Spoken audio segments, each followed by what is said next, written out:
এখানে দেওয়া আছে যে 4 × 5⁵ = 500 হলে x⁵ এর মান কত।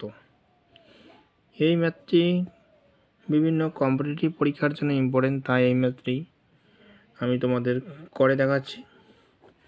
দেখো এখানে 5⁵ আছে এবং 500 নিচে আছে, এই 4টা নিচে আসবে, তাহলে 500কে যদি 4 দিয়ে ভাগ করি তাহলে আমাদের হবে 125।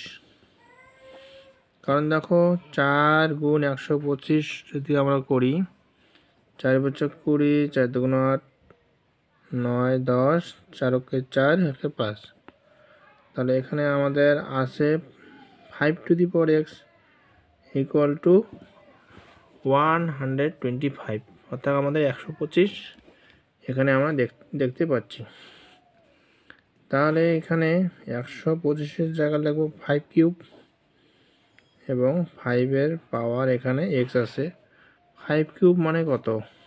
5 × 5 × 5, অর্থাৎ 5 × 5 = 25 আর 5 গুণ করলে হয় আমাদের 125।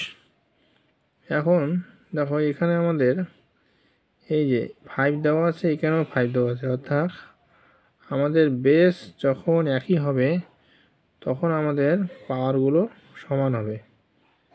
তাহলে এখানে x = 3 আমাদের মান বেরিয়ে আসবে। কিন্তু লক্ষ্য রাখো এখানে কিন্তু আমাদের বের করতে বলছে x⁵ এর মান। এখানে যে অপশনগুলি দেওয়া আছে a b c d, তার মধ্যে কোনটি ঠিক হবে? তাহলে x⁵ এর মান কিন্তু আমরা বেরবো। তাহলে এখানে দেখো x এর মান কত পেয়েছি? 3 পেয়েছি। তাহলে 3 এর পাওয়ার 3 হবে। 3 এর পাওয়ার 3 মানে কি? 3 × 3 × 3, অর্থাৎ 3 × 3 = 9 আর 3 গুণ করলে হবে 3 × 27। তাহলে এখানে আমরা ডি অপশনটি আমাদের সঠিক হয়ে যাচ্ছে।